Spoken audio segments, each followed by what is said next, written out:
we wound up renting a hand crank forklift out in the alley and opened up the barn door, this door here. This used to be a hayloft when this building was built. This was a carriage house built in 1897 where the horse and buggy would come in downstairs and then go out that side.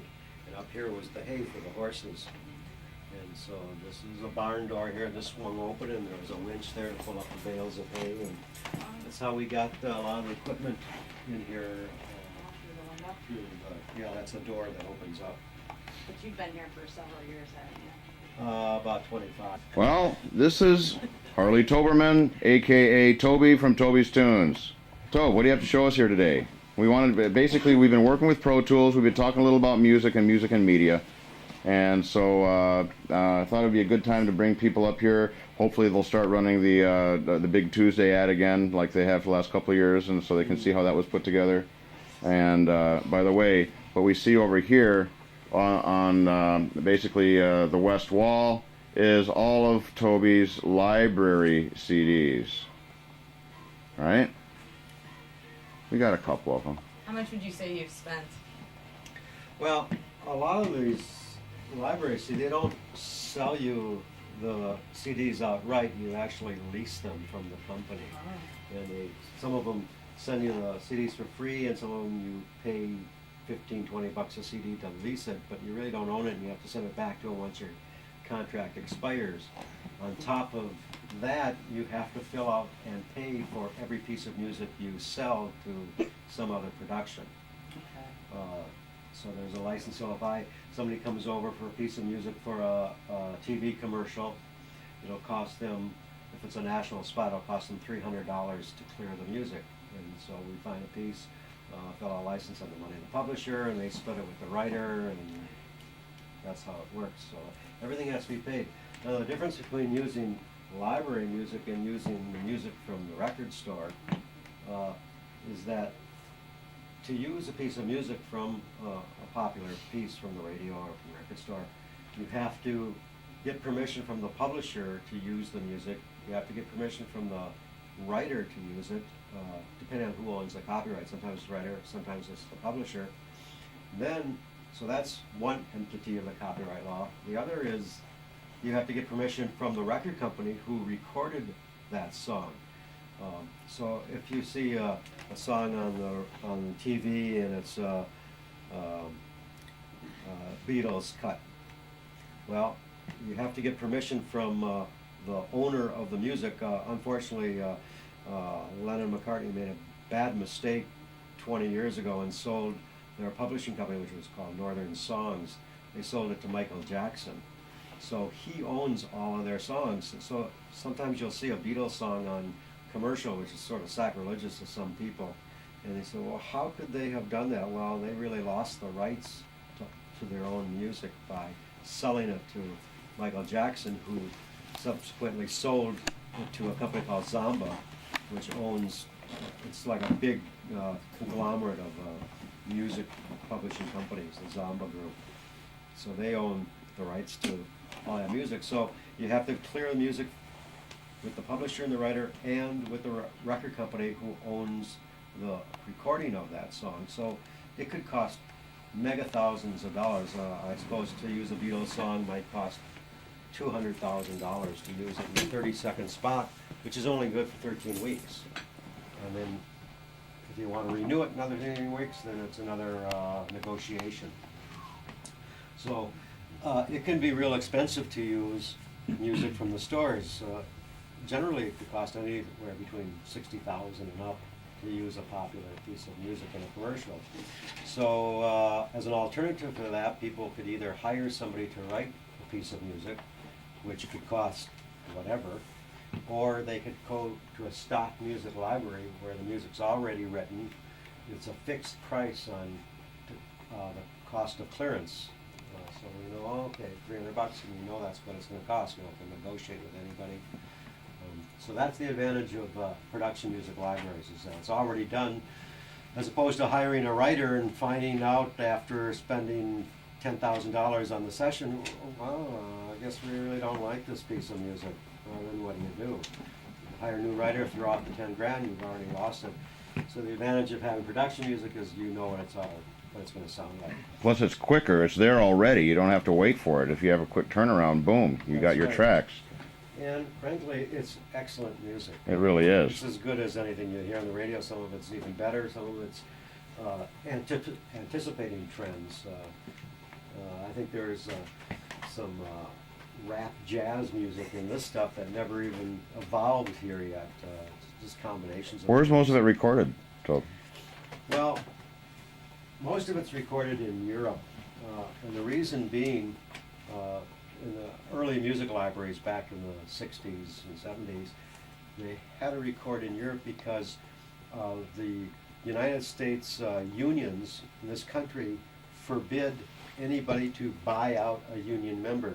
In other words, you could hire the union members to record the music, but you had to either pay them every 13 weeks or you had to go into all these expensive cycles. So it was kind of cost prohibitive to use American musicians in the union for production music. So in Europe, you can hire an orchestra or a group of people and pay them a fixed fee, and that's it. No royalties. You own it. You can do whatever you want with it. So most of the libraries started off in England, Germany. Got some from Australia, Belgium, France, things like that. Are the laws still the same? No, they've eased up on that, and so now there's some right to work states like Texas, and I think New York, and a few others where you can work with union or non-union people. Right to work, read Union Buster. Yeah, South Dakota. yeah. So a lot of these libraries now are hiring non-union musicians. There's one library called Music Bakery, I don't know if you're familiar with that, which is a buyout library, which is different than these other libraries where we pay to use each piece. There are companies that, they're called buyouts, where you buy the CD for $60 to $80 a piece, and you own it. You can do whatever you want with it. You can sell it 100 times, you don't have to pay any more royalties, do whatever you want. A number of those kind of libraries are usually one person at a synthesizer, and they can sound pretty cheesy. Some of them sound great, like the Music Bakery. A guy named Jack, who runs it, is down in Texas, and he goes to the college and has the college orchestra record the music. They're not union or anything, so he can get like a 60-piece orchestra of college kids, and it sounds terrific. And you buy the whole album for $60, and you got pretty classic stuff. Say I'm gonna make a national commercial and I wanna use a piece of your music. How do you, like Jara was telling a story a week ago about the Best Buy thing and the whole problems, and they had to scrap the whole thing. What if is there any way to check if someone else is using that piece of music currently? You know what I mean? So you don't have two commercials on the air at the same time using the same music. Exactly. Because is there some way to check that, like nationally, or? There's no way to check it, and there's no protection against it. That's the drawback from using production music. I have access to it, so do hundreds of other studios and producers. So, and I've even seen it happen where I scored a commercial and I saw it on TV. The one following that was a national spot of a different product, same music. Okay. So it just happens. Yes, it happens, and there's no protection because all this music is non-exclusive. Right. Anybody can use it for anything if they pay the licensing for it. That's why you might want, if you're going to have a theme of a TV show or something, you might want to have somebody write the music so you know that that music won't be used and show up in another commercial or something. So when you you have someone write that for you and you pay them, that's yours exclusively? It all depends on the agreement you have with the writer. You can say yes. The writer can say, well, for $30,000, it's yours exclusive, and that's it. Or the writer could say, for $10,000, you can use it, but I have the right to resell it or do something else with it down the road. Is there a time option, like you can have it for a year and then I can do whatever I want with it? It could be that way. That's completely negotiable Okay. with the writer. So they're all different ways to do it.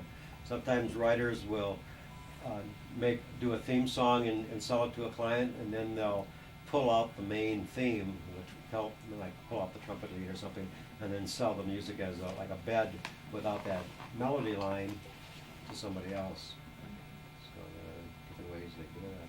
If you're gonna recreate a song, then you would still, and you're using the same lyrics, you would still have to get a copyright release from the writer. Yeah, if you wanted to use a current song, you can get clearance from the publisher, the writer, whoever owns the copyright, and re-record it yourself. So that way you won't have to negotiate with the record label to use that recording because you're making a new recording of it. That's like a remix of a song then, basically? You could call it that, yeah. Okay.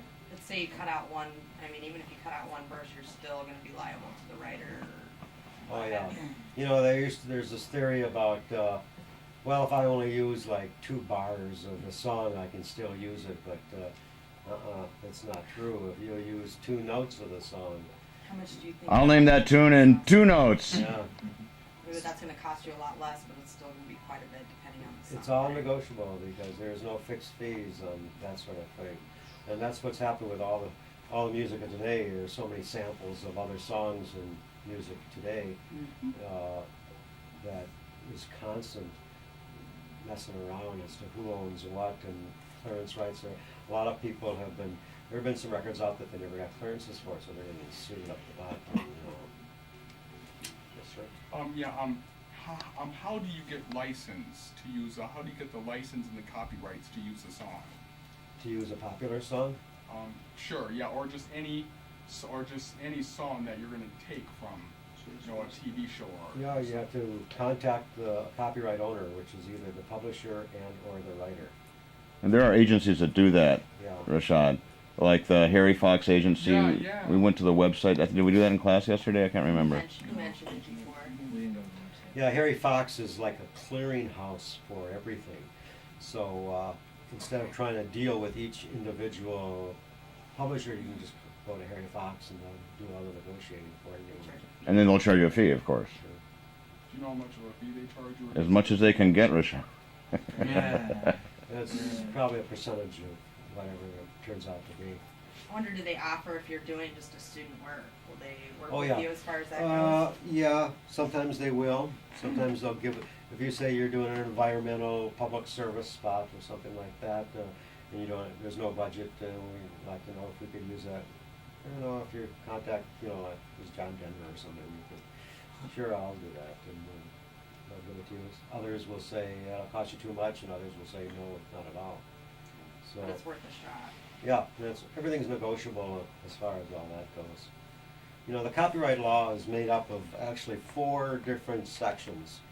There's what they call mechanical rights, which is the actual physical product, like a CD or a record or a cassette. So every time that's sold, the record company and the publisher make a royalty for sales of mechanical rights. Then there's what they call synchronization rights, which is the rights that I sell here, allowing you to sync up a piece of music with a visual. So that's a separate category from mechanical rights. Sync rights is what you need to get if you're doing a video and you want to have music to put to that video. You need synchronization rights in order to do that. Okay, so now you've paid money to have the sync rights and you've got your video done, and now you want to play that in public at a theater, or you want to run it on TV. That requires a 3rd group of rights called performance rights. So even though you've paid money to use that piece of music in your video, money still has to be paid to perform that video in public, either in a theater or on TV. Now normally, performance rights is already taken care of through ASCAP and BMI. Those are 2 agencies that collect money when music is being performed. And they collect money from the performing venue, whether it's a concert hall, a bar, a restaurant, radio stations or TV stations. Or even a retail store, you know, a leather store or something like that. The TV station may send to ASCAP and BMI maybe $2 million a year, granting them the right to play music on the air. Which is why when Channel 11 runs the sports scores, they have a pop tune that's not library music, but it's actually like a radio tune that they run under the sports scores because they're paying those rights, those ASCAP BMI rights. Yeah, and they just pay a fixed annual fee every year. But every time they play a show with music, like if you give them a half-hour video, you have to give them a cue sheet of all the music cuts and how long each cut lasts on that video. And then they send that cue sheet to either ASCAP or BMI, whichever the publisher or writer is affiliated with. And then every quarter, that writer or publisher will get a royalty because his music was performed on the air. As an example, I put out a sound effects library back in the 80s, and one of the cuts on the sound effect was a marching band that I recorded. It was the Aquatennial Parade back in 1976. And I was just standing with my recorder, and this band went by and recorded about a minute worth of this band music. So I put it on my sound effects library, and it was sold to a company in California, who then wound up selling that piece of band music to a TV show called Party of Five, which I've never seen. I used to watch it. Okay, so this show, Party of Five, used 15 seconds of my marching band music. They gave me writer's credit for the music. I didn't write it, but it turned out it was a 17th century piece of music, so it was public domain anyway. So they gave me writer's credit. So now this Party of Five played all around this country, and then it was syndicated to places all around the world, Saudi Arabia, France, whatever. So every quarter I get a check showing, well, I played in Saudi Arabia, so I got 87 cents for that. And I played in Canada, so I got $1.27 for that. And so all these things, and then they sold that piece of music again to The Sopranos, that HBO show. So now it's in The Sopranos, and again, I guess they sold it to a show called The Wonder Years. So now I got this stupid piece of 15-second marching band music that I'm getting $50 every quarter in royalties from all these places that are playing this thing. So in the last 4 years now, I've gotten $600 in royalties, performance royalties through BMI. So you can imagine that if you wrote a theme song to a TV show that's on all the time, every day, everywhere, you can just sit back and hundreds of thousands of dollars are just going to pour in every day. You know, that's where it's at, is royalties. And that's what Toby and I have been trying to do for the last 20 years, to score ourselves a damn TV show. So there's, okay, to review, there's the mechanical rights, which is the sale of the product. Synchronization rights is syncing up the music to the video. Performance rights is actually getting the stuff played. There's also a fourth category, which is sheet music. So you get royalties for sheet music that's sold. So that makes up the copyright law. And the copyright law used to be that a piece of music was copyrighted for 26 years, and then it went into public domain. You could double that and extend it for another 26 years. So in other words, it was 52 years that it was copyrighted. Once 52 years expired, music was in public domain, anybody could use it, do whatever they want.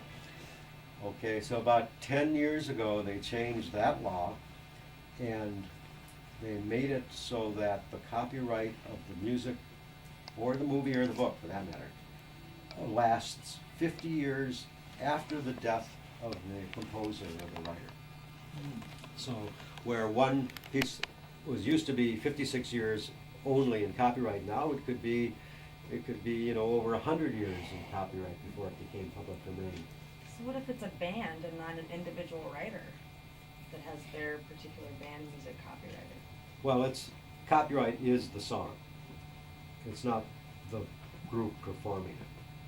Oh, okay. And so it's whoever wrote that song for that band. So when it says composed And that's why the songwriters in bands always made out like, got really wealthy, and all the sidemen, even though they're, so-called equal members, are living on like jujubes. But they need to clarify, if you're the songwriter, you need to make sure that that's... I had a friend that her band got huge suddenly, and the record label tried to screw him over.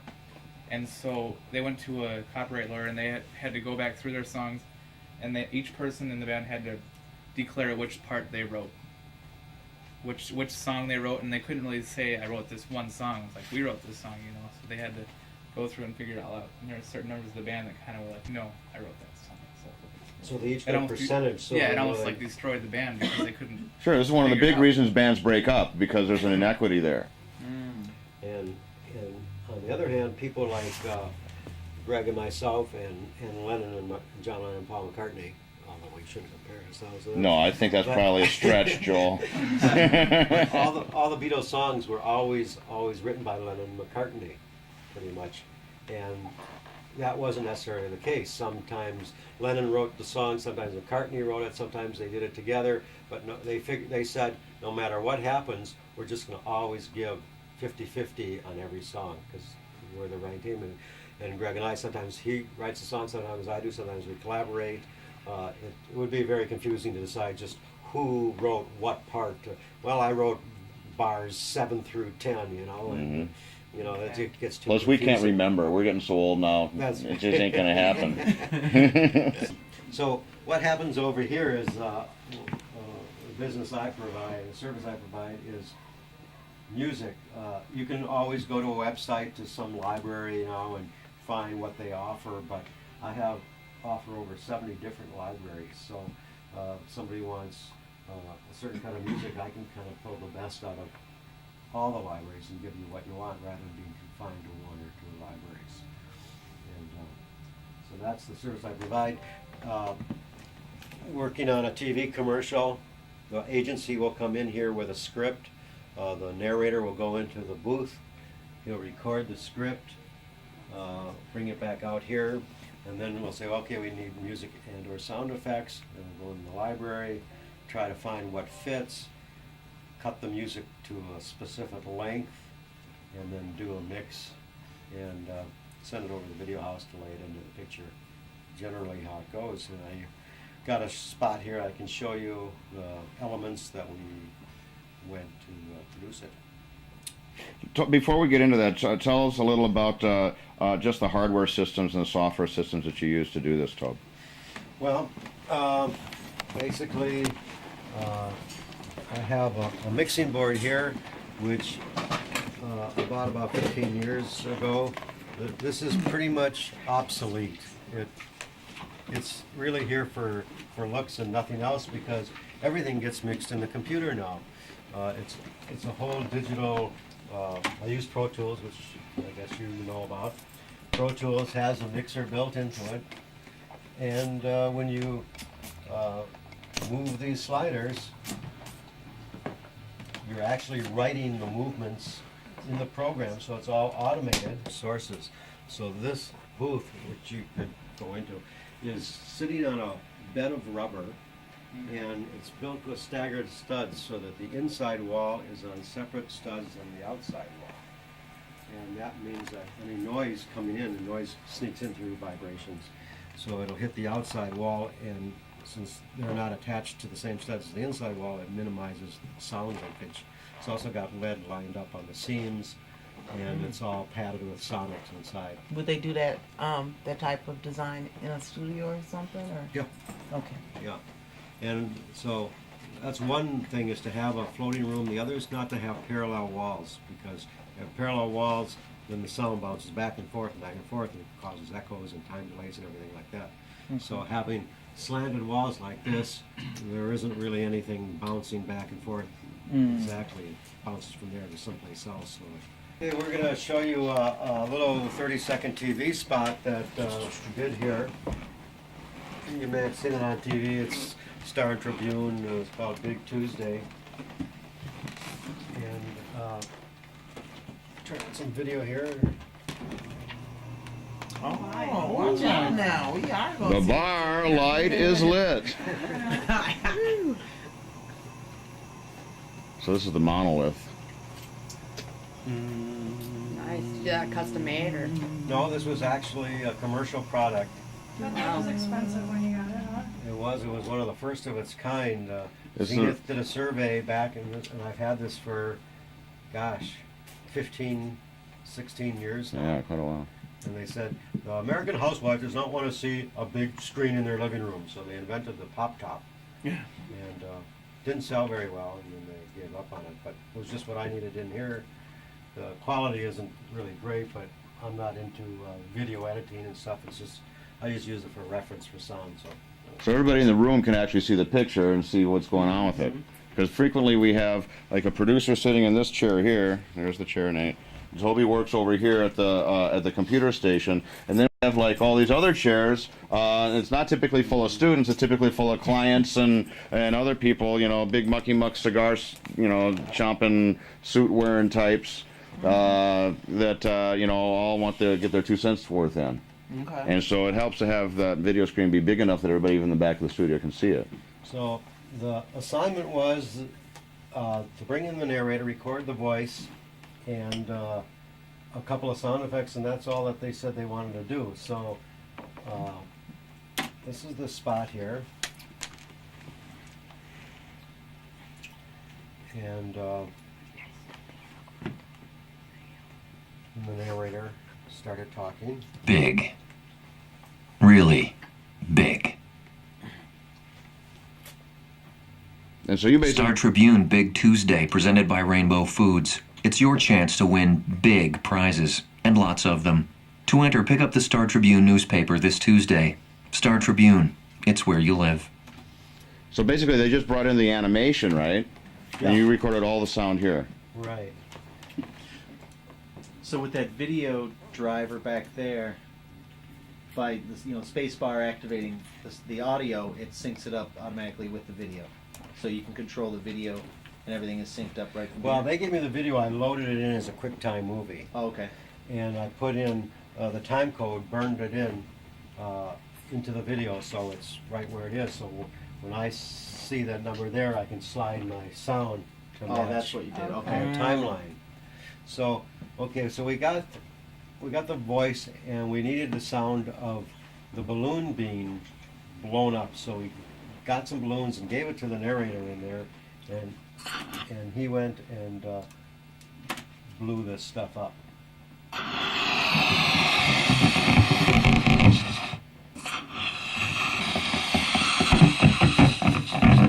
It's gonna be big. Really big. Okay, so after we did that, we said, we want the balloon to have a little more depth to it, so to make it a little more dramatic. So I threw in a reverb here. So now by adding that reverb,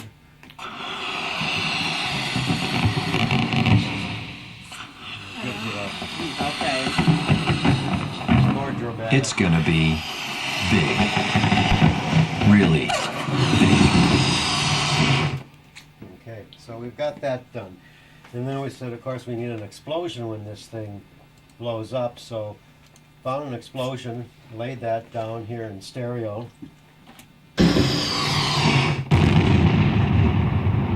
Star Tribune Big Tuesday presented by Rainbow Foods. It's your chance to win big prizes. Yeah, originally they wanted just a balloon pop, but I said, no, it should be over the top. So we found this explosion here, and everybody said, that's fine. So that was pretty much it. They were satisfied with that, and I said, well, we should take this a few more steps here, because after it explodes, I thought there should be some cheers going on. So we went to the sound effects library and found some people cheering. Star Tribune Big Tuesday presented by Rainbow Foods. It's your chance to win big prizes, and lots of them. To enter, pick up the Star Tribune newspaper this Tuesday. Star Tribune.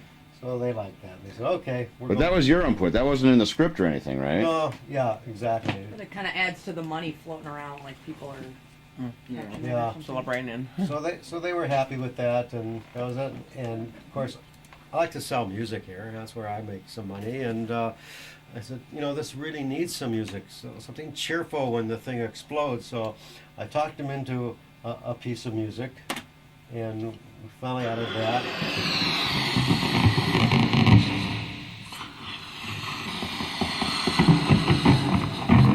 It's gonna be big. Really big. Star Tribune Big Tuesday, presented by Rainbow Foods. It's your chance to win big prizes, and lots of them. To enter, pick up the Star Tribune newspaper this Tuesday. Star Tribune, it's where you live. Hear how that music ended, you guys? It had an ending. Yes, and to me that's really important. You can see it's called frat pack, and the music starts here, ends here, but there's a splice right here, so that the music was edited so it would end where around.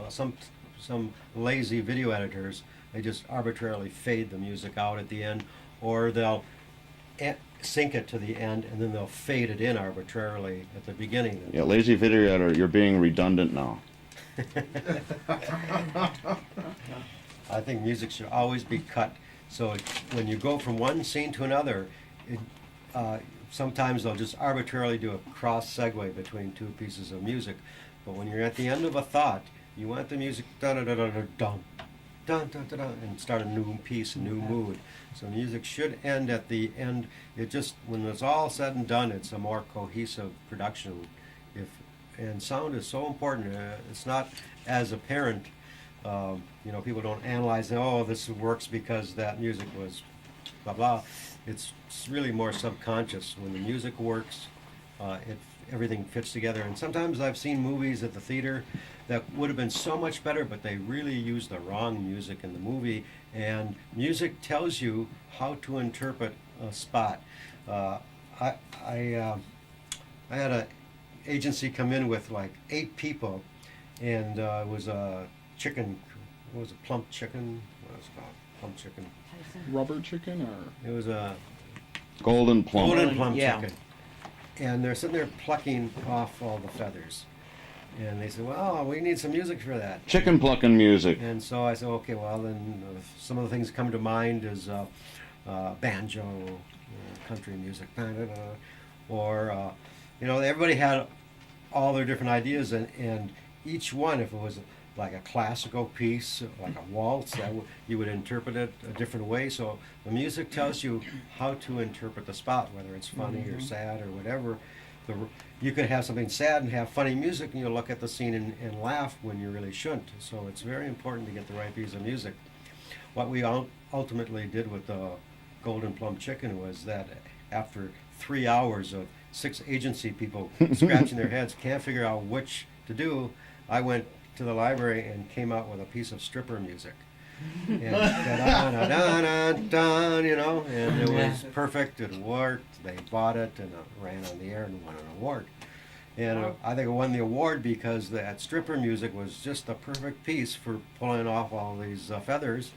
Of course, nobody gave me any credit for it, and the agency people got all these awards, and they patted each other on the back, but I think it was the stripper music that really made the spot. Speaking of this spot, so they were done with this, and everything was said and done, and it always bothered me that this balloon being blown up didn't have any suspense to it. It was, it was okay, but I wanted some tense music, some anticipation of what was going on. So I got this piece of a build of some violins, and I said, this is what you should really use. And Now you're selling 2 pieces of your music then, right? there you go. Okay. There you go. Okay. Very good. You want to be my assistant? Working with it. So I said, really? So I gave them this other piece of music. They weren't sure, and they went into committee on that. And a few days later, and frankly, I can't remember which way to go. But this is what I thought was really the best, having this build music.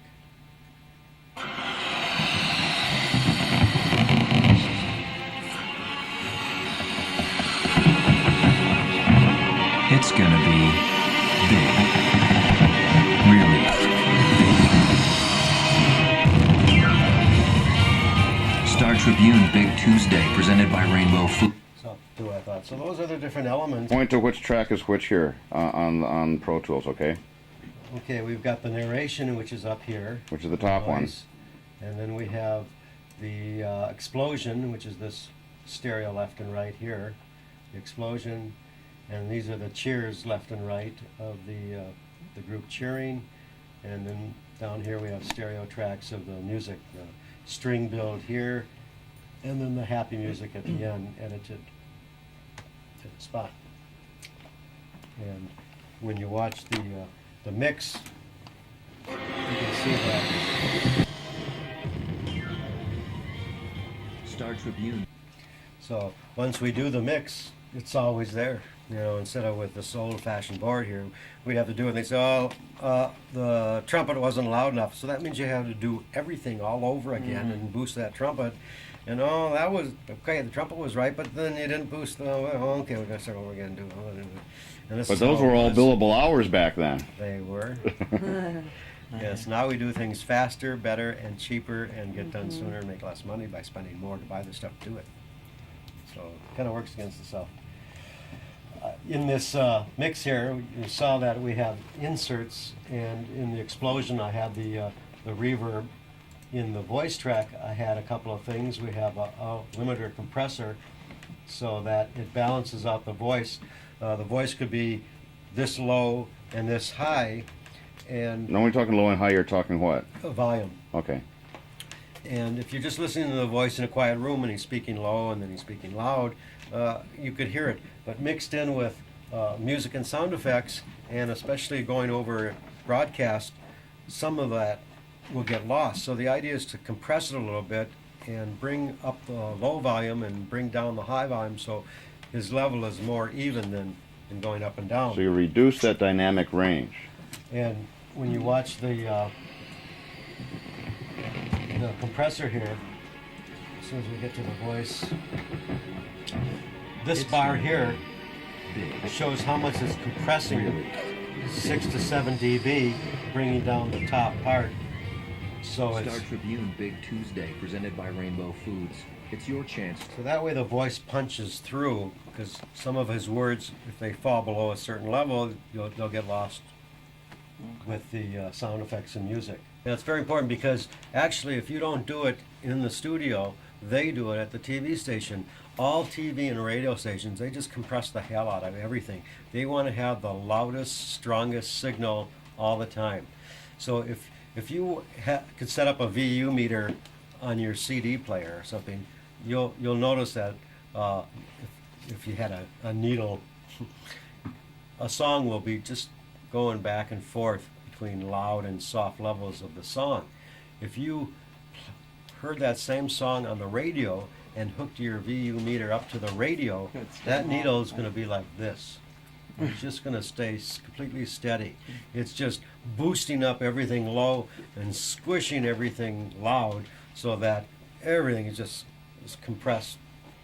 Okay. Pretty cool, Tobe. So We've got at least one more request for you here. We want to play Stump the Engineer. Okay. We've done this before. You know the drill. So you guys did you guys do your homework and come up with any good, good descriptions of music? Something to see if Toby can try to find a piece of music that'll fit the mood that you're coming up with. Lullaby I have. The lullaby I have is kind of like more of an adventurous chase scene. A scene where a guy is riding a sky bicycle through mountains, and he's being chased by a bunch of pterodactyls. He just it shows him flying through the canyons, Okay, so what is this? What's the mood? Is there our flying pterodactyl?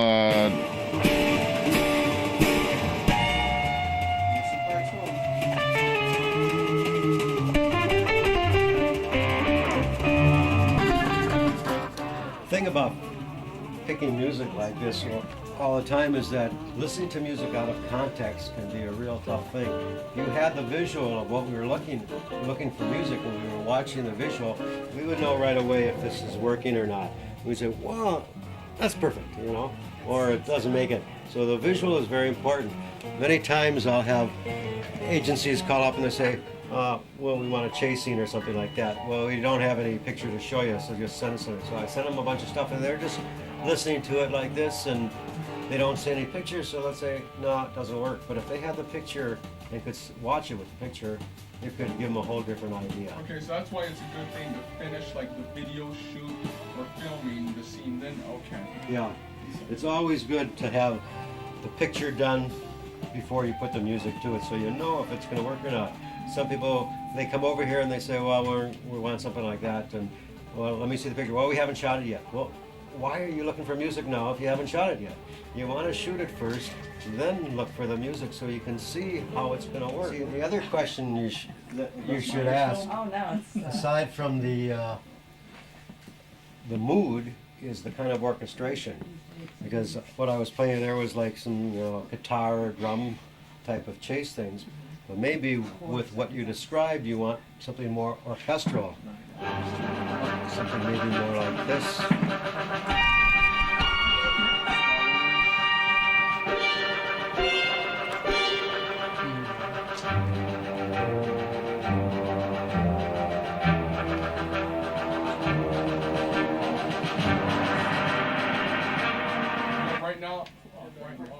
Okay, Nate, here we are inside the booth. There's the microphones with a popper stopper on it. Headphones. We've got two of these nice mics. Some speakers, some scripts. Mic stand to put your scripts on. A couple of chairs, video monitor if you need to see the TV. A lot of sonics everywhere you look. Sonics. Okay? And here's the actual curve, the response curve of the actual room. It was tested with and these are promos from some of the best vocal talent in Minnesota. Ideas.